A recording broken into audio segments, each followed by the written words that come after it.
That's a Fight Club joke. Becky, not all of it's going to be for you. Okay? Some of it's going to be for Jared, and not even for him sometimes. The good thing is, if I get no laughs, I'm like, okay, par for the course. You know what I mean? I've already done very well in this room. I can stop anytime. So we're going to have a good time. I'm going to say some things. Hopefully it's going to be really conversational, because otherwise it's going to feel super fucking weird. I have a wife. Yeah. So how long have you guys been married? 2 years. Well, 3 years. Okay, great. I'm going like a year and 3 months with my wife. She's really great. She helps me live better and makes me healthy. We started eating just like vegan recently. Have you ever done that? How about you, Becky or Eva? You've done some vegan eating. Vegetarian. Is it normal that I keep seeing wolves out of the corner of my vision? And I just see ghost wolves. Is that normal? Yeah. I've been eating nothing but carrots. My wife brought home a bag of raw carrots and was like, here, that's a snack. No, it's not though. What is the flavor of carrots? Hard? Carrots are like, hey, what are shapes for flavors? What's your favorite flavor? Cylinder? Here's a carrot. Every time I eat a carrot, I feel like I'm eating the abstract concept of solidity. It's like, so three-dimensional. This object's molecules are packed tightly together. This isn't a liquid or a gas. This is a carrot. To me, I don't think that carrots made sense till they invented ranch. And the people were like, oh, I get it. You can eat the spoon. Which is just a ranch delivery system, Becky. All right. So that would be an example of community cereal. I'm a little out of sorts. I went to a local coffee shop today, and I just got like a nice coffee. You cannot go. I have to go to Starbucks where they kind of like water it down. Because like these local places are all run by like recovering meth heads, and they're like, I'll get you high. And like, that's not what I came in here for. I came in to work on my budget spreadsheet. I don't need to see ghost wolves when I have coffee. My wife does have kind of an annoying habit. Can we get, again, I'm being nice, can we get real with each other? Sure. Does he do anything that annoys you? What's his habit that annoys you? 2 years, you're strong enough for this. You can weather this. He does no yard work at all. No yard work at all. Fucking cool, man. Fucking yeah. If I can get someone else to do that shit, will she do it? Even better. And then she probably does something that annoys you, but I realize we're not allowed to say. I can't just say what annoys me about her. My wife has a habit that drives me crazy. She's seen me do this joke, so she knows what she does that annoys me, which is when she tells a story, she starts the story way, way too early in the story. You know what I'm talking about? Like, I'll be like, hey, tell that story. And then I'm like, whoa, we're starting there? What are you doing? We have to be somewhere. Like, I'll be like, hey, Kara, tell them about what happened with the mechanic. And she'll be like, okay. You know how the universe expanded from a highly dense 10.6 billion years ago? Like, Kara, it's a story about our car. Start with the invention of the chariot by Indo-Arabian peoples in 2000 BC. That's a cute one. You like that one, right? Okay. So, yeah, but we get along. She helps me out a lot. I think that women are just killing it right now. I'm excited for the first woman president. I'm worried about men, though. Men are just literally killing it, and that's not good. Like, men just seem angry. Are you guys single, ladies?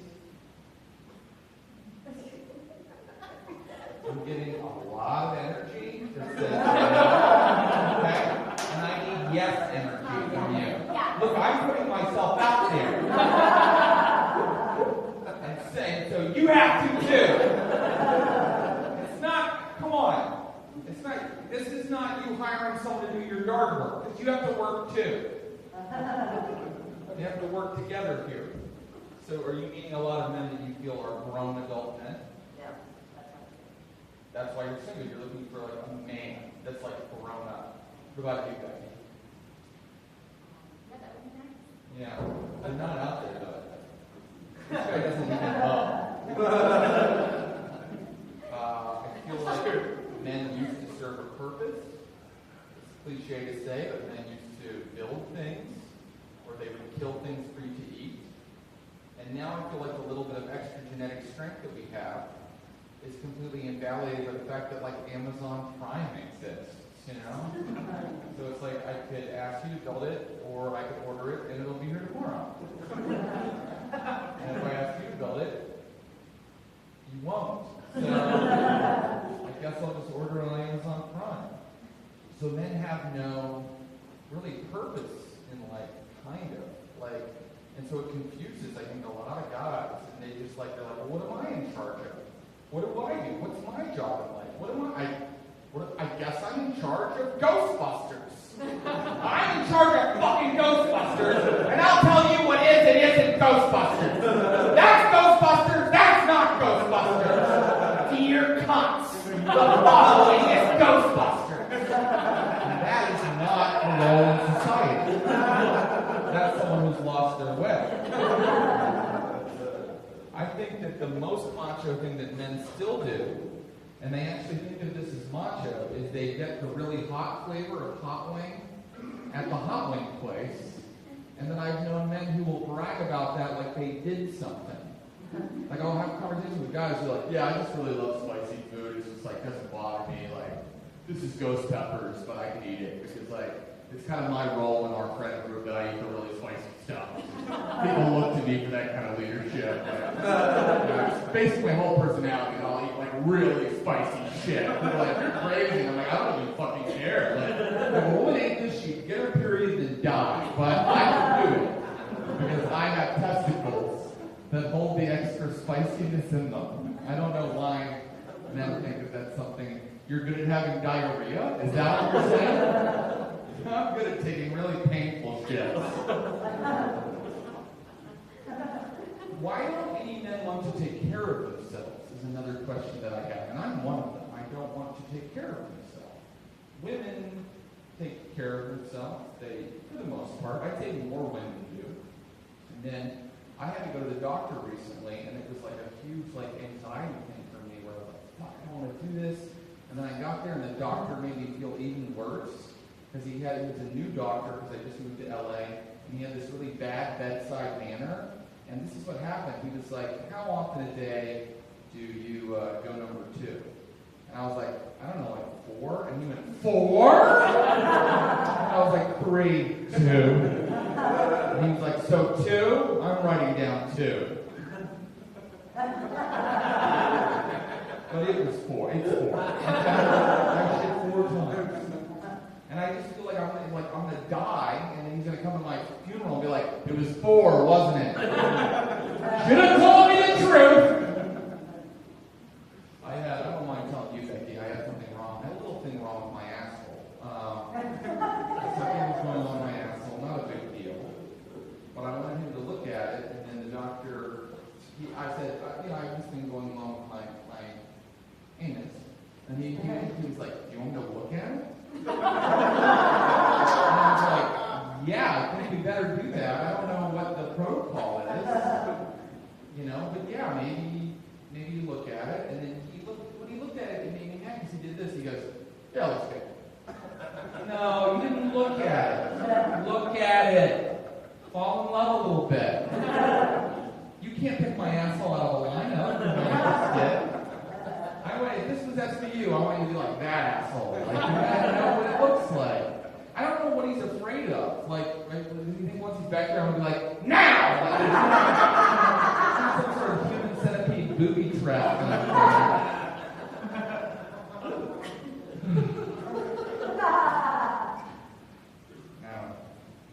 But I'm just not like an alpha male type person. Like I'm not really aggressive. I'm aggressive on stage, but off stage I'm not aggressive. So here's a little story about that, which is that I was driving, and I'm a very timid driver, so I was trying to pull out into moving traffic, and I was like,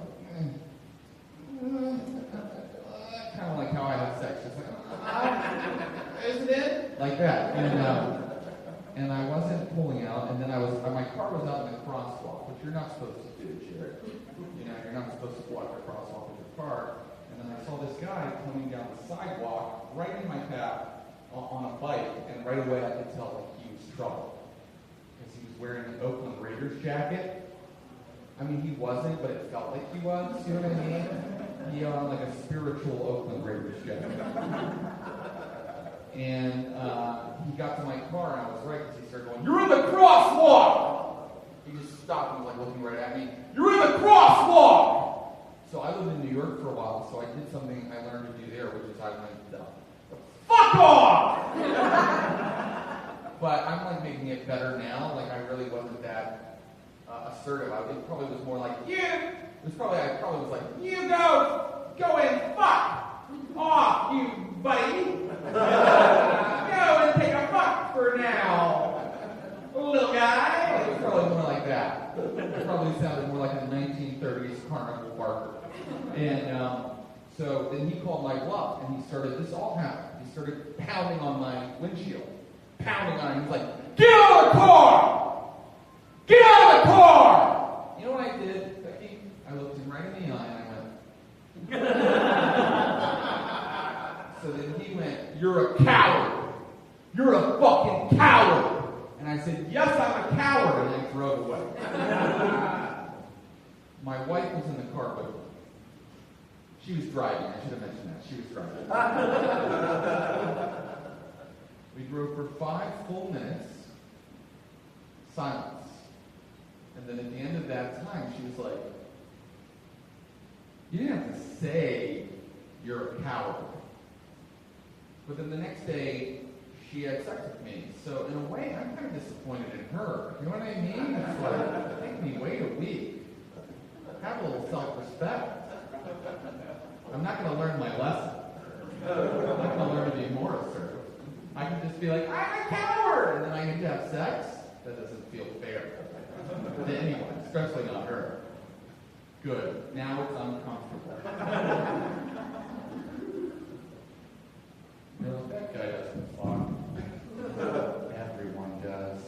Well, except for asexual. It's really, there is such an odd thing when someone's like, "I'm asexual," or they have some kind of like interesting, unique thing. There's all these people who are like, "No, you're not!" And you're like, just let people take someone's word for what they are. You know what I mean? Don't be like, "I'm not like that, so I'm pretty sure you're not." Because my experience is the only experience that exists in reality. So it feels like everything's a lie. Good, I've covered my base on that. I feel I'm very PC. I guess that's what you would call me if you were an alt-right person. Is anybody worried about the election? Jared, are you worried at all? No? Now, we're all friends here, Becky. So are you voting for Trump or Hillary or neither? Neither. How about you, Eva? Okay, just gonna stare at your head. You would have voted for Bernie? I'm going to do it right. You want to write it for Bernie? Do you think Bernie would have been able to give us the free college that he promised? Absolutely. Yeah? I don't know. I don't know. I mean, I understand not liking either of them. Trump annoys me because I'm from West Virginia, and when he went to West Virginia, is a very red state. Like nobody is ever going to vote for Hillary in West Virginia. It's been red forever. And when he went to West Virginia, it used to be all coal mining in West Virginia, like the whole time. You know what I mean? Like for years and years and years. And then they ran out of coal, and then everyone got laid off. My father got laid off from the coal mines when I was 9 years old. Okay?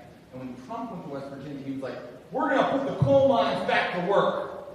We're going to open the coal mines again." again and put people back to work in the coal mines. You guys, there is no coal there. How is he going to do that? Is he going to put coal back in the mountain? That to me is his craziest promise. I'm going to reverse geological time. And I imagine if he wins, he's just going to have to like sneak around West Virginia, hiding lumps of coal. People to then find like, I found some coal! You're such a good miner! The only way for that to work. I don't think he's going to win, so I'm not as nervous anymore. I think really he just did us a favor. He just sort of kind of walked around the country letting us know where the problem areas are. You know what I mean? Sort of walked around, kind of like an exterminator you call up for an estimate, you know what I mean? Just kind of like, South Carolina, you've got a lot here, but you knew that or you wouldn't have called me out. Arizona, there's a lot here, and I hate to break it to you, I found eggs. So, they are mating. I always think about, I talked to a journalist one time. Yeah, I know journalists. I talked to a journalist, and he followed the Obama campaign in 2008. And he said in every southern red state they went to, like Georgia, when they would ask him about Obama, people would go, we don't really know a lot about where Obama comes from. We don't really know a lot about Obama's past. But when they went to my home state of West Virginia, people were just like, Obama's black! Am I the only one who sees that? Are we just going to vote for a black guy? And that's what I love about my home state. It couldn't have been clearer that I needed to get the fuck out of it. When people always talk about their home state, they're like, they're good people. No, not where I'm from. They're bad people.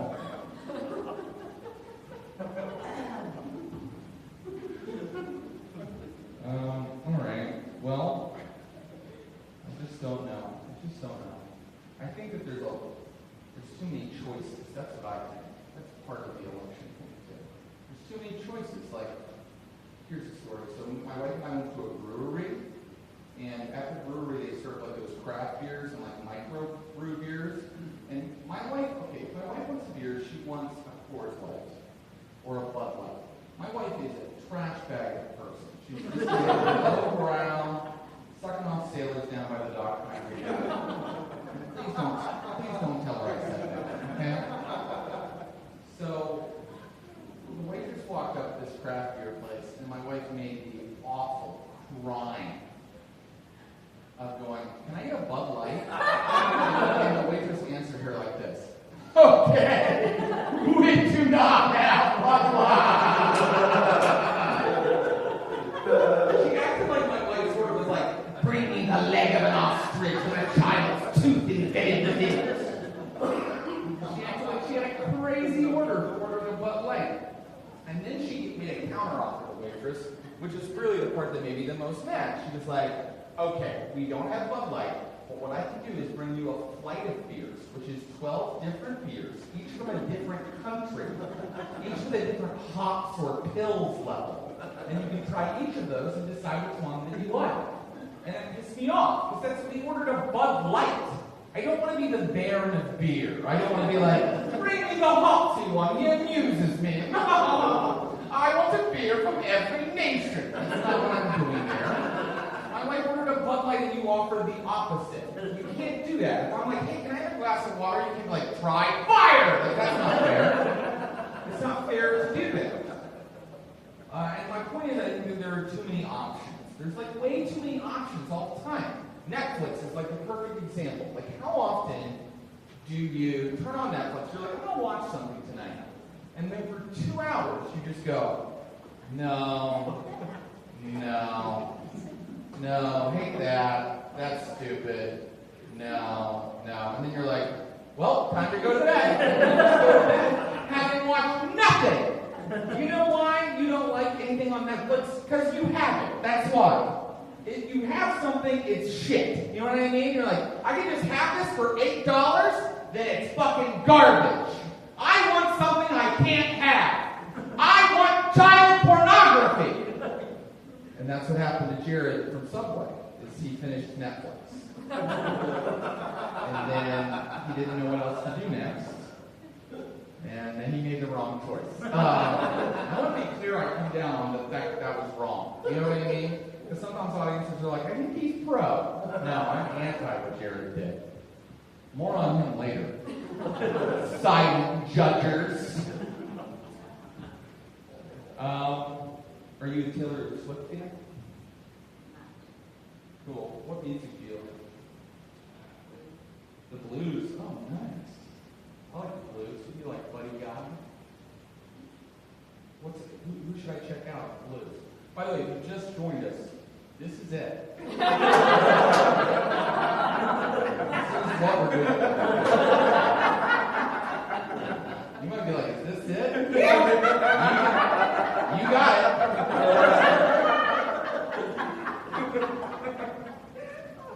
You've given me a lot of uncomfortable posture. I want to remind you, you decided to sit in the front. And also, what kind of music do you like? I really like jazz. Jazz and blues over here. We have a regular NOLA at this table. That's short for New Orleans. What about you, Jared? I know everyone's name, and I'm learning yours in a minute. Hip hop, R&B, country. The whitest people, and they're all named jazz, blues. I would have expected you to be more of a mandolin guy. How about you? What's your name again? I'm sorry. Jessica. Jessica. I should know. We've known each other for 15 minutes. What's your favorite type of music? Do you like Taylor Swift? No. Cool. What do you like? I'm an old soul. I listen to talk radio. You listen to talk radio and just dance along? I think the Republicans have made a mistake. And Jessica's just like...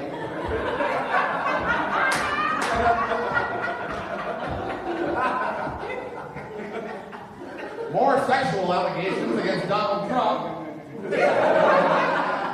And who do we have back here? I know this gentleman. What's your name, sir? Larry. Larry? And you, man? Talia.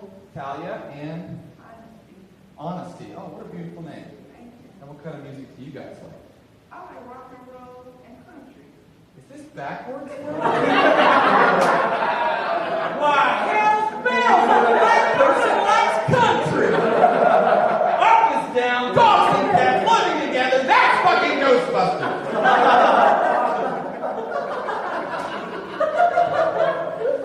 You're gonna say Barry Manilow. You're gonna say Travis Tritt. Oh, what do you like? Who do you like? Yeah, all right. There we go. There's our control group. This experiment isn't off the rails yet. I'm glad that none of us like Taylor Swift. I don't understand, and I know it's for little girls. It's probably said that I hate something for little girls, but I do. I hate the lyrics. Haters gonna hate. Players gonna play. Those aren't lyrics, those are catchphrases.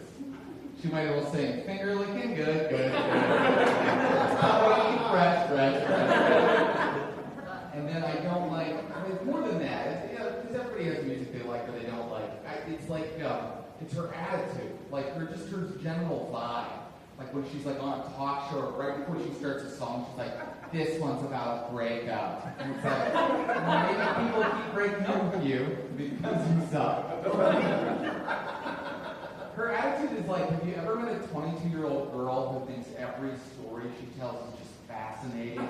And she'll tell you like a 40-minute story about how Starbucks was out of the muffin that she likes. And when she gets done, you're like, oh my God. Your parents never taught you to shut the fuck up. That's important, right? Like kids, you should treat kids well, you should treat them with respect. They can grow up to be anything, but they should also shut the fuck up. And when your kid's like, Daddy, I have a truck! Daddy, I have a truck! Look at my truck! You're like, well, I have a real truck. Shut the fuck up. Play with your sister. I don't want Taylor Swift to die, but I do think that her music would be better if she lost an arm in a roller coaster accident. Try shaking that off. I feel like at that point you'd just get the music. She'd be like, I wrote this. And then she would just start, there would be no this one's about Calvin Harris. You know how she acts exactly like that. And then I don't like Katy Perry. I don't understand the marketing on Katy Perry. Why is the marketing on Katy Perry the same as the marketing for Las Vegas? It's like, it's for kids! Wanna fuck? Like, whoa. Why is that the same thing? That should not be the same thing.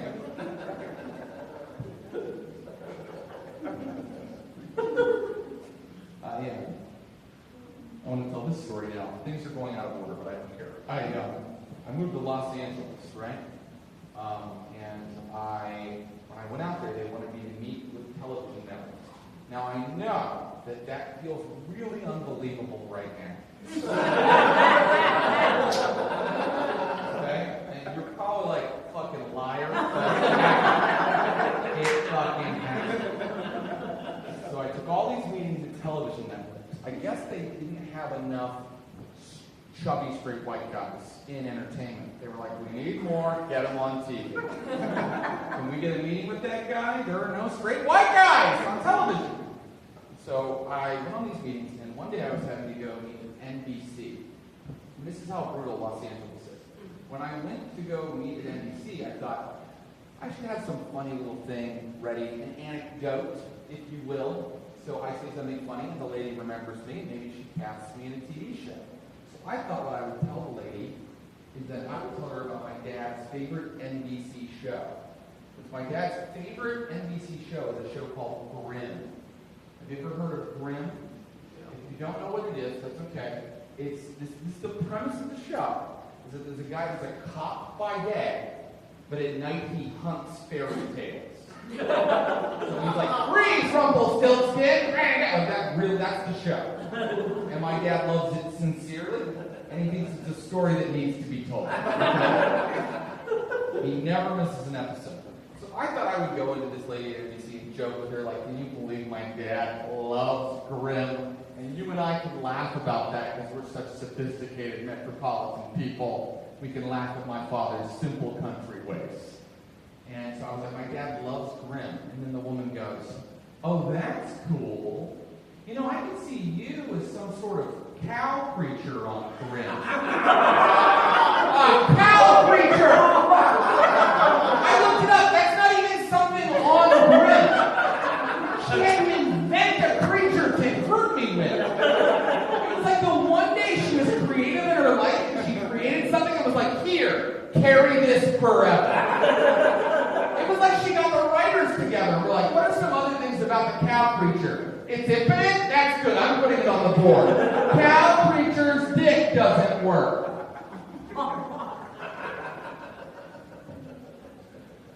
Los Angeles is laid back, but it's like too laid back. Like scary laid back. You think, oh, it's relaxing here, but there's like a dark side to how relaxing it is. Here's how I knew that. One day I was watching a morning show. It's like a local Los Angeles morning show. It's called Good Day LA. And they did a news report about a worker who got trapped in a palm tree. Yeah, I didn't even know that shit could happen, okay? I don't know how it happened in Egypt. I don't know what happened. But a worker was up trimming the palm tree and he got caught in it and he couldn't get out. And it was very scary. They had to send ambulances and fire trucks and they had to cut him loose, and they showed they had him in like a harness and they cut him free from these like sharp palm tree leaves, and then he fell out of the tree like that. And then the news report said he's alive, but he's in critical condition. He's going to have brain surgery. Yes. But then I'll never forget what happened next, okay? Because the host of the show, this guy named Steve Edwards, goes, think about that. He's having brain surgery, and we're here with friends having coffee. That's too laid back. That's unethically laid back. You can be a hitman with that level of laid back, you know what I mean? You can kill people with that level of laid back. Like, do. I think it gets pretty heavy if you think about it. Luckily, this hitman has some of that California cool.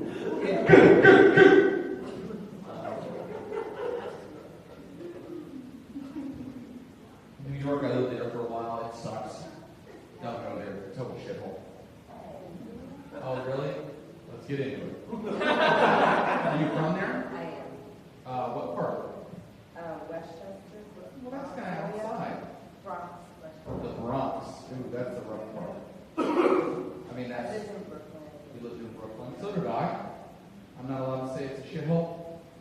You know what? It's the worst place I've ever been. Gloves on the table. Come at me. It says a lot about you. Oh, what does it say about me? That I'm a shitty person? Why? You were just randomly born there. Why are you so defensive of it? because it's one I don't sit around going, West Virginia is a part of the land that I originally resided in, and I'll thank you to love it. It's I just grew an up odd across the opinion. country, and it's an amazing city. It is an amazing city, but most cities don't have rats everywhere. What do you have here? Bunny rabbits? I got the other day to go somewhere here, and a bunny rabbit hopped across the street. And I thought, oh, my day had a bunny in it. I'm going to have a good day. When I would go to work in New York, legions of rats would just be crossing the street. They would talk to me, Eva. They would go, winter is coming. They would talk to me. Only when the garbage is out on the street, like it is every day. You know what you have? You know what you have? It's, I forget, what's it called when you're a hostage too long, and then you start to relate to the person that took you hostage? That's what New York does to you. It's Stockholm. Thank you, Olivia. Munchausen is where you just kill your baby. Yeah. Yeah. New York will do that to you, too. You're like, I don't got room in this apartment. You have Stockholm Syndrome. You're like, you ever see the cartoon of the dog and it's burning? You're like, this is fine. That's New York City. Too many rats. There were so many rats in New York. I would order at a restaurant and the waiter would bring my food. And I have to go, I'm sorry, waiter, this is rats. And he'd be like, oh yeah, you're right. And then he would bring food. There were so many rats in New York. Sometimes I'd turn my air conditioning on and then just rats would come out. And I'm like, no, we had it set to rats. And then I would change it to air.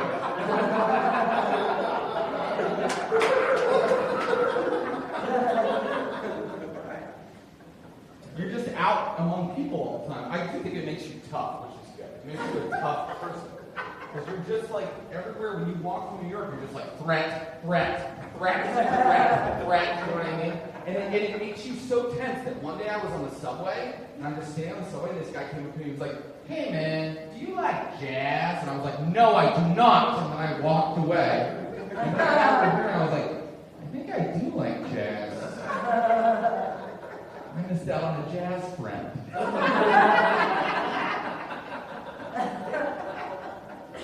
Well, maybe I'm a shitty person. I would never say that to you. I was being nice. Very proud. You look so uncomfortable. I'm coming down there. Are you embarrassed? What are you embarrassed about? You look beautiful. You're out for a wonderful Saturday night. You got your friend with you. You just have to put up with me for 2 more hours. And the show will be over. Oh, well, we can make that happen. That idea is a little alcohol. Two more hours. And then we start the Q&A and talk about it. The last hour is just a lecture about the Renaissance. Is that cool? Can I handle a lecture about the Renaissance? Let's get started on it now. No, I won't bore with all that. I won't bore with my Renaissance knowledge. But yeah, just look at this. You're holding on to your chair like it's about to topple over. Do you see a lot of live theater? That's what I consider this, by the way. Have you ever seen, like, No Exit by Jean-Paul Sartre or Endgame by Samuel Beckett? Because that's what I kind of consider this. It's sort of like, is it started? Is it ending? Where are we? Here are our characters. Everything is dark. I can't go on. I go on. It's kind of like an experimental torture kind of a thing. Be happy. God damn it. What do you do for a living? Oh, boy. Can everybody see me? I don't know. I'm training for an interview. great. That sounds good. So you help people. Wait, go back. You're a trainer for a training organization? That's like I have pastries to feed to pastries. What do they train people to do? We train mental health and substance abuse providers and do alternatives to mental health crisis. So it's alternatives. All right, time for my mental health chunk. Those people are crazy. I can't really make fun of that. But you train the people who learn to train people. No. We train people in crisis centers. How about that? I got it. I gotta be honest. There's a cold front. I'm from New York. I'm dying to I'm break from New down. York. I want warmth between us. You fucking bitch! Fucking don't fucking keep me out of your life. You just want to fucking fight me. You are. She's fucking New York as fuck. Do you see what it did to you? Do you see what it fucking did to you? I'm glad you're here now. In the Peachtree State. Oh. Right? Yeah, right.